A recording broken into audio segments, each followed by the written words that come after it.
Ravens flock. The flock rundown is the place to be. My man Ryan has been a lifelong Ravens fan since he was born. So I'm telling you now, it's about to go down.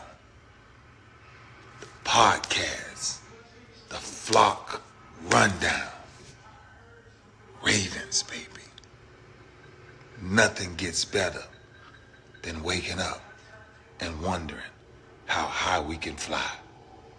Tune in. Motionless brainwaves attempt to swim their way to sense, can't tame the untamed.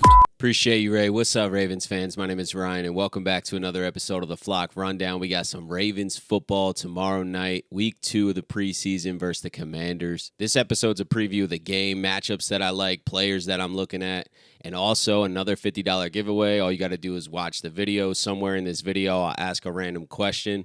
It'll be a stat for tomorrow's game. You just got to watch the video, hear the question, like the video, and then drop a comment with your answer. Closest answer wins. You can go over, you can be under, it doesn't matter. Closest answer wins. So let's get into it. I'm starting on the defense with the cornerbacks. We've been decimated with injuries there. We just brought in Ronald Darby. Not sure if he's going to play in the preseason game. If he does play in the preseason game, I'm obviously looking at him. I want to see what type of shape's he in. Harbaugh said he's in great shape. He really impressed in the workout, but he's only like 8-9 months removed from that ACL.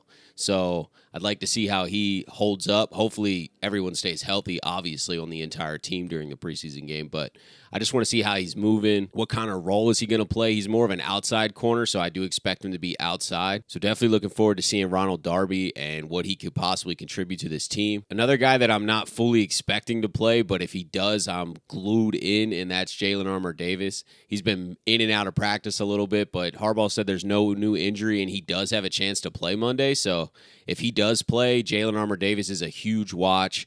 We need to see where he's at, what kind of leap he's taking. We've heard great things earlier in training camp that he was pushing Rocky Ya-Sin for that number 2 cornerback role, and he's another outside corner. So if we could see Jalen Armour-Davis and Ronald Darby, that would be super interesting just because those two guys are primed to play a pivotal role at least early in the season. Another guy that impressed me last week versus the Eagles was Kyu Blu-Kelly. He didn't come in until the fourth quarter, which kind of showed me where the coaches view him. So I guess he's not really impressing a ton in camp because with all our cornerback injuries, you wouldn't just come in the fourth if the coaches were really high on you right now. And I know he's a rookie, 5th-round pick, so I'm not expecting him to go out there and start the game and shut everyone down or anything crazy like that. But his movement impressed me. I like what I saw from Kyu Blu-Kelly last week, and I think he earned some more playing time. So hopefully he can kind of play the whole half or most of the game. And we get a really nice sample size of what he's going to bring to the team, too. Safety position, we probably should see Geno Stone. And he played a lot for us last year when Marcus Williams was out and did a great job. I like Geno Stone. I think he's super solid. He can really hold the fort down. He just executes the defense well. I know he's banged up a little bit this offseason, but he's been practicing, so we might see some Geno Stone at safety. That would help our secondary a lot. And then I'm also looking at Darryl Worley. I mean, he said he's a full-time safety now. He played safety last week a lot, even with all the cornerback problems, and they were moving him around a lot. They were blitzing him, dropping him, like Kyle Hamilton's role last year a little bit. And I thought he played pretty well last week, so excited to see him keep stacking games and get some more playing time as well. I really think he can make this team. Linebacker, I'm looking at Malik Ham, Baltimore native. He's trying to make this team. He had a great week last week, coming out party. So just trying to see if he can stack preseason games. If you can do what you did last week again tomorrow and then stack a third preseason game, that's a surefire way to make this team. And Malik Ham plays more of a Sam linebacker role like Tyus Bowser. So with Tyus Bowser's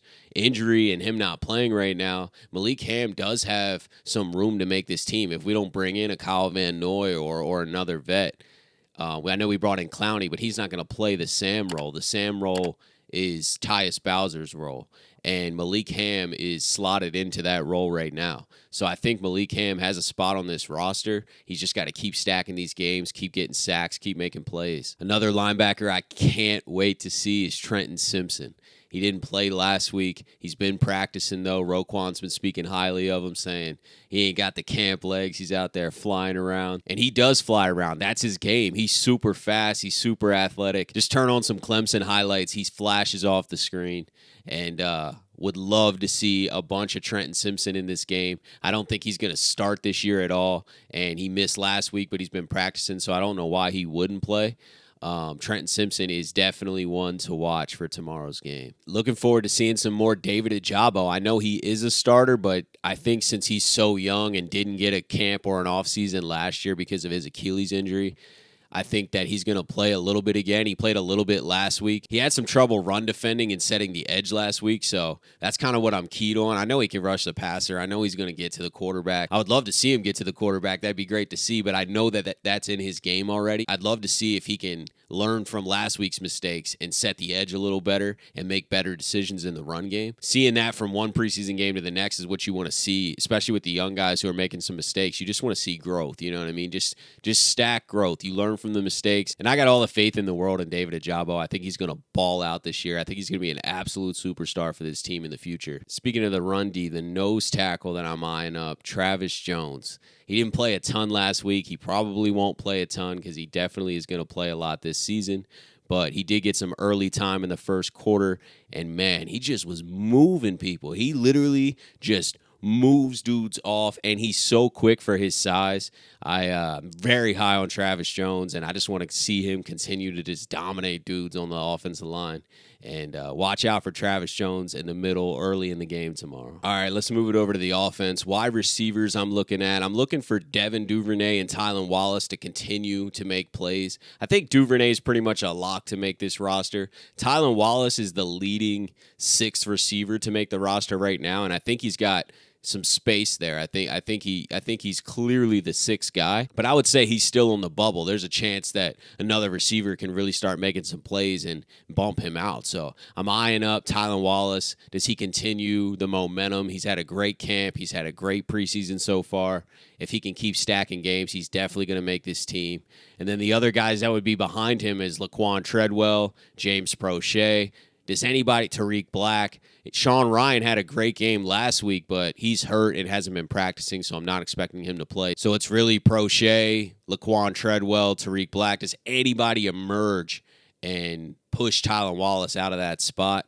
Or does Tylan Wallace make sure that he secures it? So that's who I'm looking at in the wide receiver spot. Tight ends, we're not going to see Mark Andrews. We probably won't see Isaiah Likely because he got hurt last week in the preseason game. He missed some practice. He did return to practice, but I just feel like they're going to sit him for safety.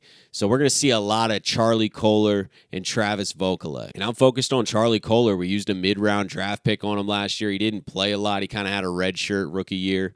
So this is his first real offseason, healthy. He did all right last week. He definitely didn't flash off the screen, but he's got a lot of potential. He can move, and he's really big. So I'll be watching him closely and just seeing if he's going to be able to be involved in this offense in the regular season at all, or is he just going to be a backup depth tight end? I know he'll come in occasionally, but it really seems like Mark Andrews and Isaiah Likely are the tight ends in our pass game. So does Charlie Kolar make enough noise to be able to be involved and have Todd Monken kind of involve him and make some plays for him this year? Or is there just no room and he's just going to be a backup? I'm leaning towards him just being a backup and then just like occasionally maybe 5 plays a game he's in. That's where I'm leaning right now, just because to me he hasn't flashed, but it's still early. This is preseason game number 2. We have a third preseason game and then the regular season, so there's still enough time for Charlie Kolar to make some noise and make some plays and stack some games and get some momentum, and we'll see. Backup quarterback spot, Tyler Huntley clearly took the number 2 reins last week, but he also hurt his hamstring, and he has not been practicing at all. We're not going to see Tyler Huntley tomorrow night. It's going to be Josh Johnson and Anthony Brown, as long as Lamar doesn't play. I don't think Lamar's playing. He better not play. I don't think we need to see Lamar. As much as I am excited to see Lamar, I don't think it's worth it. So I'm expecting Josh Johnson and Anthony Brown. I would say Josh Johnson has the lead in that third QB role. And don't forget, they changed the NFL rules this year, so you can roster a third QB and bring him to the game, but not count towards your active man roster that day. It's an emergency quarterback rule, so teams don't run out of QBs. You know, you don't want to watch football where there's no quarterback in the game. It might be fun to watch, but not if it's your team. It's going to suck. So I think Josh Johnson's leading that spot, but Anthony Brown could very well take over Josh Johnson. And Harbaugh said they're both each going to get a half, so it'll be fun to watch who wins each half. Does Josh Johnson look a lot better? Does Anthony Brown look a lot better? And that leads us to the question of the day for the $50 giveaway. What will be the Ravens' total passing yards after tomorrow's game? That's all passing yards. So if they do a trick play and a wide receiver throws a pass, that counts. It's all passing yards. Mainly, it's probably going to be Josh Johnson and Anthony Brown throwing the ball. And I'll help you guys out a little bit. Last week's total passing yards was 139 yards for the entire game. So make sure to drop a comment below with your answer. Just one number, total team passing yards. Whoever's closest, I'll send $50 after the game. You can go over, you could be under, doesn't matter, whoever's closest. And I don't foresee a tie. I don't think that that's going to happen very often just because there's so many random numbers that this could be. But if there is a tie and two people guess the exact same number or two people are exactly the same distance away, then it will just split the money. Make sure you're checking your YouTube comments if you feel like you're close or you might have won. Go check your YouTube comments because I'm going to reply to your comment and just ask for like your Cash App, Venmo, PayPal, however you want to get the money. What's the Ravens' total team passing yards? Drop your comment below, and good luck. And the last position group that I'm eyeing up is that left guard battle. Right now it's John Simpson and Saleh. The rookie is definitely in the running for the starting job, so watch that left guard spot. We thought Ben Cleveland was in the running for that job, but he's completely moved over to backup right guard. Even the Ravens on their depth chart list him as the backup right guard. He's like not even getting time at left guard. He could get time at left guard, and if that's the case, then I will watch Ben Cleveland and see what he's bringing to the table at left guard to see if he can kind of make a name and move up that depth chart. But right now it seems like it's going to be John Simpson or the rookie Saleh. And the last offensive lineman that I thought played incredible last week is Falele. I think he's our future right tackle, and I'm excited to see him just stack games. He's a mammoth human being, and he's so skilled. He gets better and better every time I see him. I'm super high on Falele, so definitely will be watching him. They'll probably move him at right tackle and left tackle. That's what they did last week, so keep an eye on him. And, yeah, that's pretty much it. That's all the position groups and people that I'm looking for in tomorrow's game. And hopefully you heard the question. Drop a comment with your answer. Best of luck. And I appreciate you guys tuning in to another episode of the Flock Rundown. Enjoy the game tomorrow night versus the Commanders. And I'll talk to you guys soon. Motionless brainwaves attempt to swim their way to sense, can't tame the untamed.